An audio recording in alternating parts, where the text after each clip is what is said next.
I'm Bob Drinkwater. I'm here at the invitation of the Amherst Historical Society, and I'm going to talk about some of the gravestones at the West Cemetery for Amherst's founding families. As you enter the West Cemetery from North Pleasant Street, you'll see before you row after row of 18th and early 19th century gravestones. Among them are gravestones for members of Amherst's founding families. During this brief virtual tour, we'll visit with some of them. They're a relatively small sample of the families who lived in Amherst prior to the Revolution. What became of the others whose names appear on lists of early Amherst residents published in Judd's History of Hadley? Some of them are known to have moved to neighboring towns, but what about the others? How many of them lie forgotten in unmarked graves at the West Cemetery? As you probably know, prior to 1759, Amherst was part of Hadley, and in Hadley town records, the residents of what would become Amherst are referred to as East inhabitants. On January 5th, 1730, a committee was appointed to lay out a burying place for the East inhabitants. This is the earliest known reference to the East inhabitants in Hadley town records. The burying place lay within what is now known as the West Cemetery. A list of the East inhabitants compiled in January 1731 includes the names of 18 men. A few years later, in 1734, the East inhabitants petitioned to be set off as a precinct, a semi-autonomous subdivision of Hadley. Their petition was granted on December 31st. The East Precinct was incorporated as the District of Amherst on February 13th, 1759. For the purposes of this presentation, I've considered all of the families who took up residence prior to 1760 in what would become Amherst to be founding families.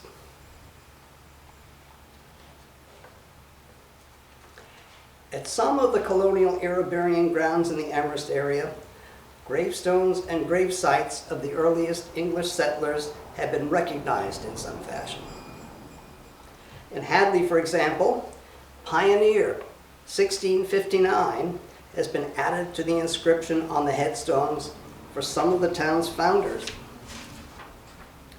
Memorial stones, such as the one for John Taylor, commemorate some of Hadley's other early settlers. In Amherst, however, there have been no such efforts to single out the gravestones for members of founding families. What follows, then, may serve that purpose. Oh, by the way, 8 of John Ingram's direct descendants were among the early settlers of Amherst. In this view of the West Cemetery, you see a portion of the burying place laid out in 1730. Among these stones, there are only 7 for people who died during the first 3 decades of Amherst's history. 6 of the 7 are for members of Amherst's founding families, 3 adults and 3 children. The other stone is for John Scott, a young school teacher from what is now Palmer, who died in 1737. Who were Amherst's founding families? The names which appear on these lists provide a means of identifying them, and from Lucius M. Bulkwood's Genealogies of Hadley Families, we can learn the names and ancestry of their wives and widows. Among the 53 surnames which appear on these lists, the Dickinsons are most numerous, and the Smiths are a close second, followed by the Ingrams, Kelloggs, Bulkwoods, Coleses, and 47 others. Slide 9. These are the 18 men listed as East inhabitants as of January 1731. At the West Cemetery, there are gravestones for 2 of them.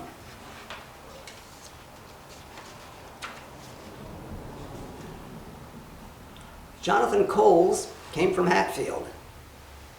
He was one of the original 16 members of the First Church in Amherst. And next to his stone is one for his widow, Sarah, who died in 1790 at age 82. Nathaniel Smith. Nathaniel Smith came from Hadley. He was the first physician in Amherst, was one of the original 16 members of the First Church, and was one of the first selectmen of the District of Amherst, chosen in March 1759. This double stone commemorates Nathaniel and his widow Rebecca, who died in 1789 in her 86th year.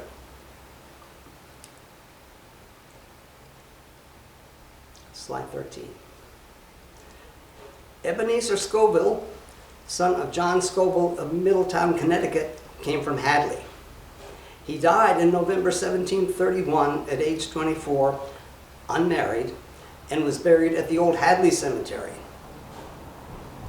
John and Joseph Wells moved and presumably died and were buried elsewhere. Slide 14. These are the 14 men added to the list of East inhabitants between 1731 and 1738. Slide 15. At the West Cemetery, there are gravestones for 2 of them. Slide 16. Solomon Bulkwood came from Hadley. He was one of the wealthiest residents of Amherst in 1770, and according to Judd, was unfriendly to the Revolution, that is, a Tory. His great-grandson, Lucius M. Bulkwood, compiled the genealogies of Hadley families appended to Judd's History of Hadley. Next to Solomon's stone is a matching stone for his widow Mary, who died in 1763 in her 77th year. Slide 17. Moses Smith also came from Hadley. He was an innkeeper and kept a tavern on the Boston Road, which was probably Bay Road, from 1758 to 1766.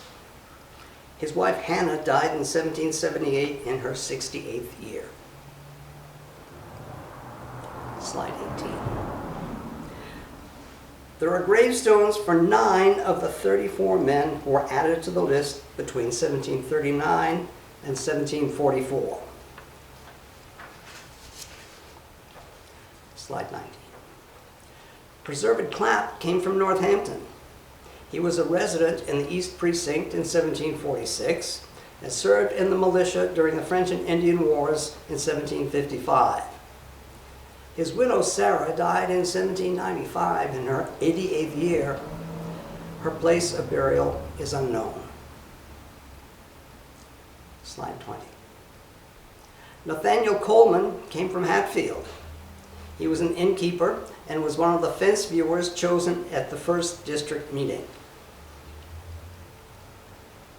His son Seth was one of the best known of Amherst physicians.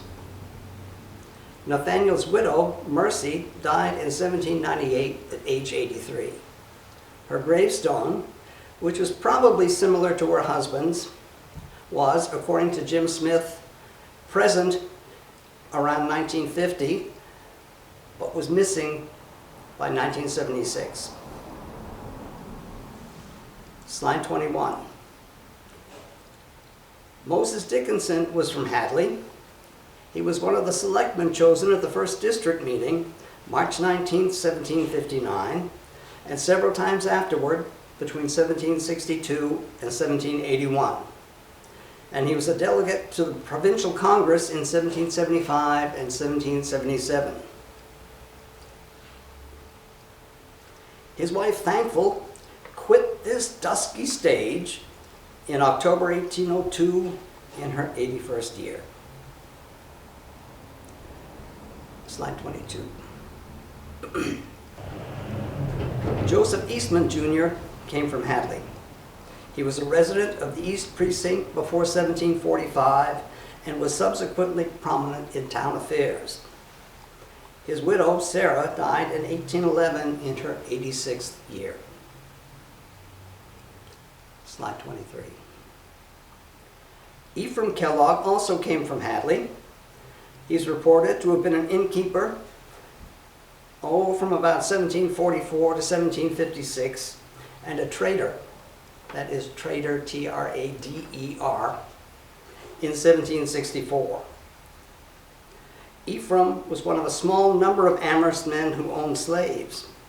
He is reported to have had one slave in 1765. His widow, Dorothy, died in 1812 at age 89. Slide 24. Nathaniel Kellogg, son of Joseph, came from Hadley.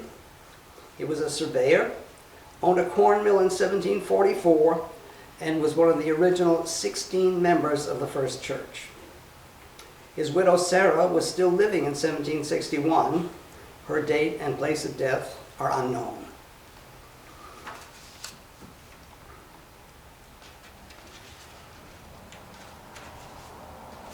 Slide 25. Deacon Eliezer Mattoon, son of Philip Mattoon of Springfield, was born in Deerfield and lived in Northfield for several years before moving to Amherst. He was one of the original 16 members of the first church and served as deacon in 1739 and 1740. Eliezer and his son Ebenezer shared this small marble gravestone.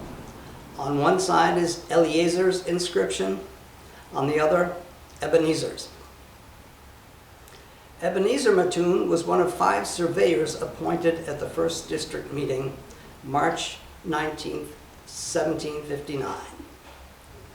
His first wife, Dorothy, died in 1756. His second wife, Sarah, died in 1803. Neither has a gravestone at the West Cemetery.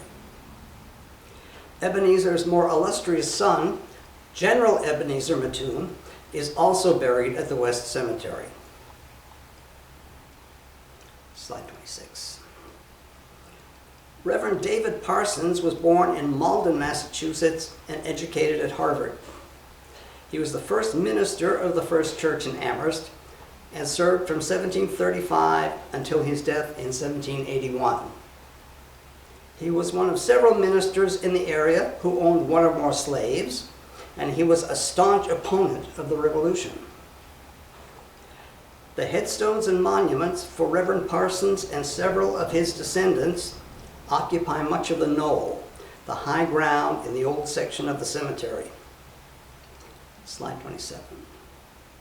Here you see the top of the table stone for Reverend Parsons and the slate headstone for his widow Eunice, who died in 1796 in her 74th year. Slide 28. Nehemiah Strong came from Northampton. He settled in Amherst about 1741, and soon afterward he built a 2.5-story salt box, enlarged by his son Simeon, which now serves as the Amherst Historical Museum. Nehemiah's first wife, Hannah, died in 1761 at age 64. Slide 29. What became of the others on this list? Those who came to Amherst between 1739 and 1744. One of them, Westward Cook, is buried in Hadley, and at least 4 others are known to have moved to neighboring towns. Noah Baker to Sunderland, David Nash to South Hadley, Phineas Smith to Wilmington, Vermont, Charles Wright to Pownell, Vermont. But what about the rest of them? Slide 30. There are gravestones for 21 of the 69 who were added between 1745 and 1763. Slide 31. David Blodgett was born in Enfield, Connecticut. Following his arrival in Amherst, he held many town offices. He was one of 42 Amherst men who served in the militia during the French and Indian Wars. His widow, Jerusha, married Nathaniel Dickinson of Amherst in 1804. She died in 1818.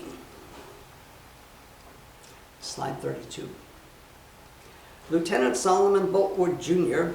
was the son of Solomon who came to the East Precinct between 1731 and 1738. From the inscription on his gravestone, we may infer that he was a militia officer. He and his son Ebenezer were said to have been traders. Again, that's traders, T-R-A-D-E-R-S, not traitors.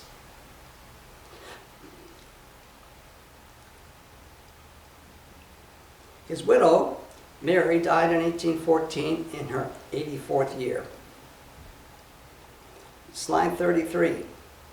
Simeon Clark came from Northampton. He was a deacon in the First Church and held many town offices. According to Judd, he owned 3/4 of a mill. His widow Rebecca died in 1811 at age 87. Slide 34. Oliver Coles was the son of Jonathan Coles, one of the earliest East inhabitants. Oliver was among the many local men who served in the militia during the French and Indian Wars.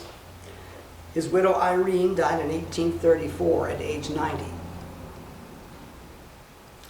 Slide 35. Azariah Dickinson was the son of Samuel Dickinson of Shutesbury. He was one of the incorporators of the second parish.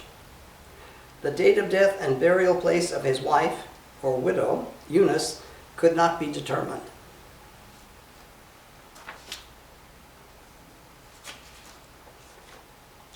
Slide 36.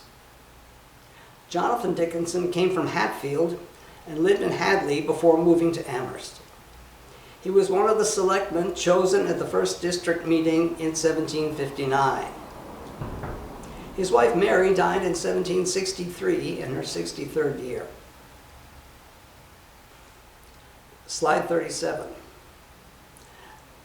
Joseph Dickinson served in the Revolution and was one of the incorporators of the second parish. His widow Dorothy died in 1808 at age 60. Slide 38. This granite monument, erected by Perez Dickinson, is one of the largest and most ostentatious of the monuments commemorating members of Amherst's founding families. Perez was the grandson of Nathaniel Dickinson Jr. Slide 39. Nathan Dickinson Jr. served in the French and Indian Wars and the Revolution. He was the father of Samuel Fowler Dickinson, grandfather of Edward, and the great-grandfather of Emily Dickinson. His first wife, Esther, died in 1803 at age 63. His second wife was the widow of David Blodgett. Slide 40. Nathaniel Dickinson was a veteran of the French and Indian Wars and served on Amherst's Committee of Correspondence during the Revolution. He was Amherst's state representative during the early 1780s.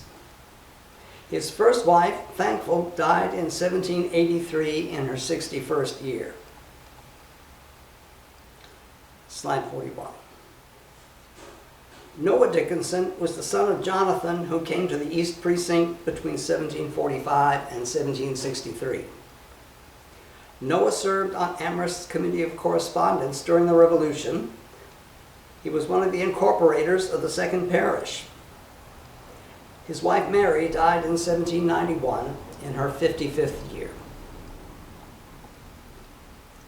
Slide 42. Isaac Goodale was one of the constables chosen at the first district meeting and was chosen as sealer of leather in 1762.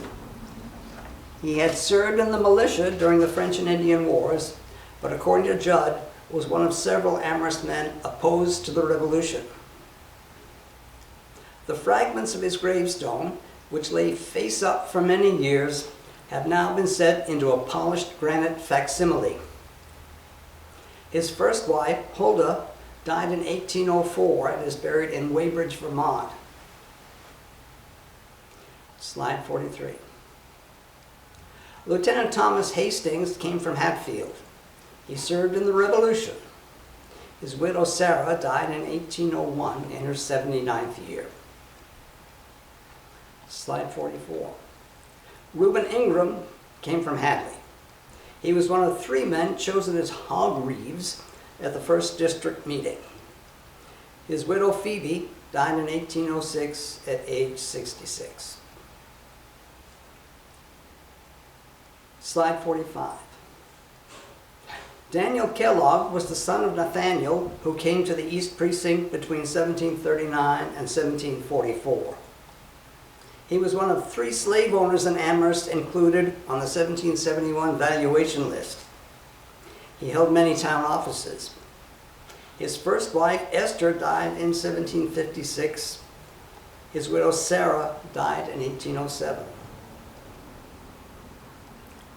Slide 46. Alexander Smith was the son of Joseph Smith of Hadley. He was an innkeeper and kept a tavern on the West Street south of the Meeting House from 1758 to 1783.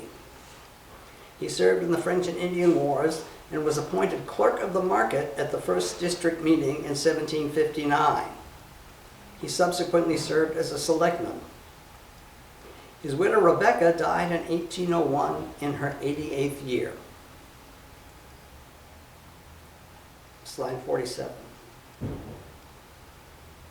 Eliezer Smith was the son of John Smith of Hadley.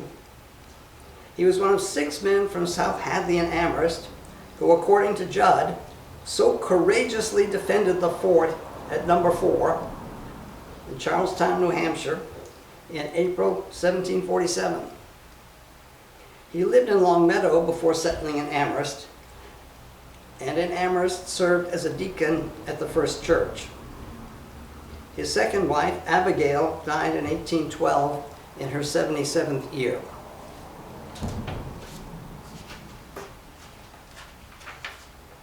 Slide 48. Jonathan Smith Jr. was the son of Captain Jonathan Smith of Hatfield, who moved to the East Precinct between 1739 and 1744. Jonathan Jr.'s wife, Rebecca, died in 1807 at age 76. Slide 49. Lieutenant Simeon Smith was the son of Moses Smith, who came to the East Precinct between 1731 and 1738. He served in the French and Indian Wars and the Revolution and held rank of lieutenant at the time of his death. According to Judd, Smith traveled back and forth from Amherst to Boston during the late 1760s and early 1770s, carrying produce to Boston and returning with goods for traders and others in the towns on both sides of the Connecticut River. His widow Rachel died in 1797 at age 65. Her stone has not been found. Slide 50. Simeon Strong was the youngest son of Nehemiah Strong and Hannah Edwards. He was a Yale alumnus, a lawyer, state legislator, and during his final years, a justice on the Massachusetts Supreme Judicial Court. Slide 51. His first wife, Sarah, died in 1783 in her 43rd year. What might the image atop her headstone represent? Slide 52. Justice Williams served in the French and Indian Wars in 1756. He came to Amherst before 1763, served in the Revolution, and was one of the incorporators of the Second Parish. His widow Abigail died in 1832 at age 85. Slide 53. 13 of the other 48 who settled in the East Precinct between 1745 and 1763 are buried elsewhere. And they're listed on the slide. Slide 54. What became of the other 35? Slide 55. At the West Cemetery, there are gravestones for 34 of the 135 men who settled in Hadley's East Precinct during the 3 decades before it was incorporated as the District of Amherst. There are also a few dozen gravestones for their co-founders, their wives and widows, and for some of their children. What became of the 100 or so others for whom there are no gravestones here? Some are known to have moved on and died elsewhere. We may never know how many of them now lie here, forgotten in unmarked graves.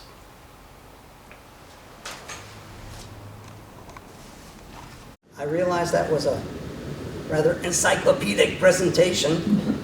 There will be a copy of it posted online that you can consult at your leisure if you wish.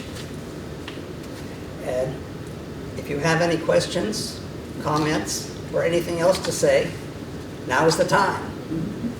George. If Amherst was the East Precinct, why is it called the West Cemetery? Because it was on the west side of town. Originally, it was just the burying ground. But then in the early 1800s, first came North Cemetery, then came South Cemetery. What shall we call the old burying ground? It was on the west side of town, at least relative to the East Village, hence.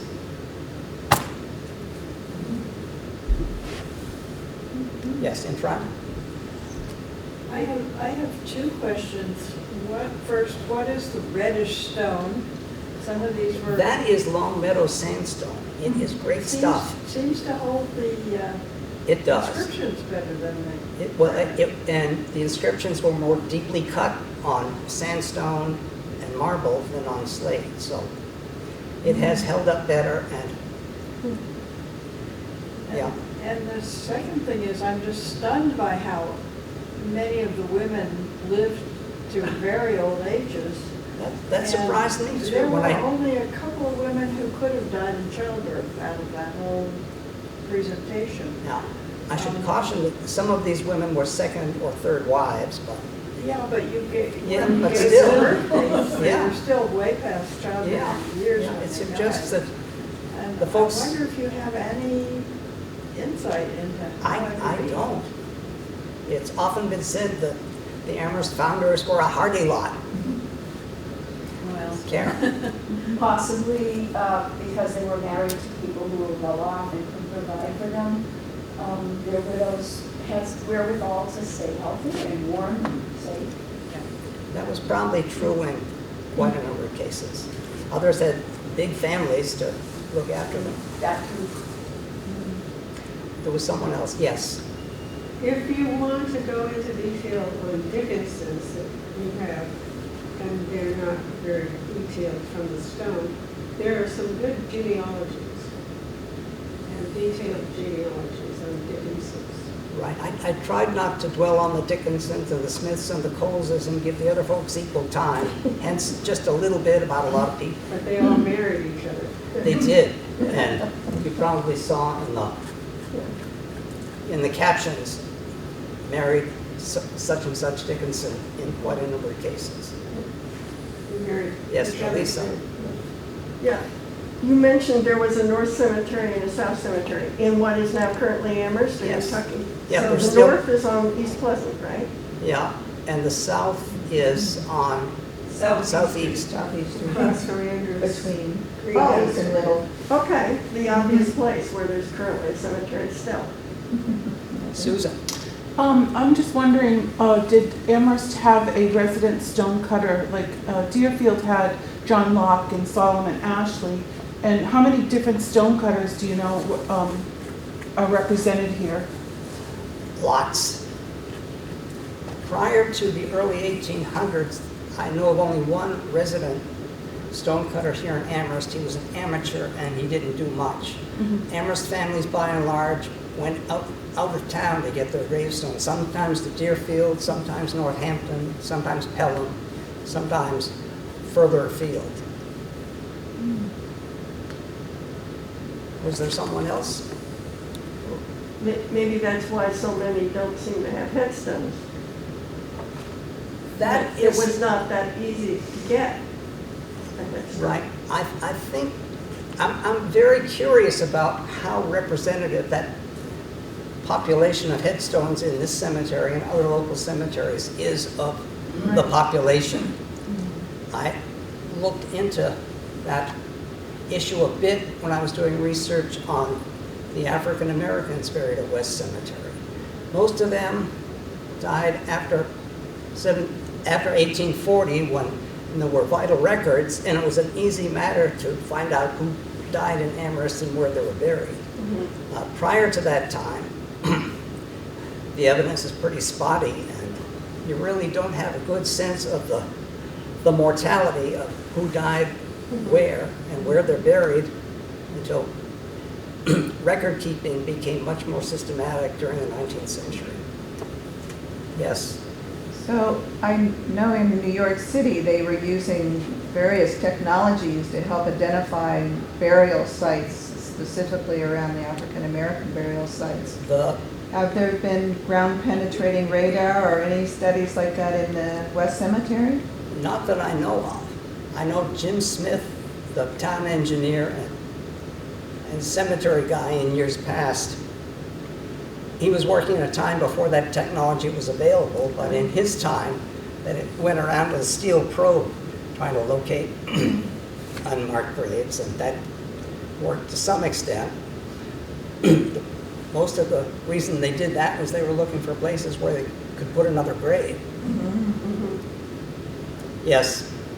Is this associated with any particular church? No, these were town burying grounds. These were secular places, not church-owned places. But wasn't That there was only one church? Early on, yes, but after, then there was a second one, then there was a third one, then there were a whole bunch more. How about the ones who died in war? Some of them were brought home and buried here, some were not. Oftentimes you'll see them mentioned on another family member's gravestone. Yes? Do you have a theory about where Wealthy Wheeler is? I know that name from somewhere. Oliver had a free black woman who was a cook, and he directed that she be buried in the family plot, and I can't, Professor Rand said it was in the North Cemetery, and other people think it was this cemetery. It was with the family in one of those places that we don't know where, and I'm just curious if you've come across it. I have a list of all the people buried in West Cemetery. I can't remember if there are any Wheelers, but She's on there, and okay. I'm not sure if that's accurate, because Rand said it was in the other cemetery, and Okay. I don't know. I don't know either, but that's an interesting question. The whereabouts of a lot of the people of color who lived in Amherst in times past is an open question. Is Yes. there room in this cemetery? Is there room for more? It is officially closed unless you already have a place reserved there, meaning you're probably descended from a founding family. Yes. So are we to assume that deaths in these early times, people were taken to the cemetery for burial? They weren't buried on their own property? We don't. I've heard stories about children who were buried on the property. There are stories, but they're unconfirmed. There are no records to back up those kinds of stories. Existing records indicate that people were buried in the town burying ground. If they were buried somewhere else, that's been long forgotten.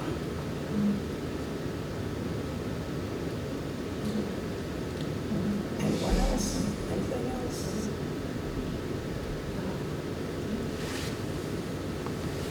Thank you all for coming and for participating.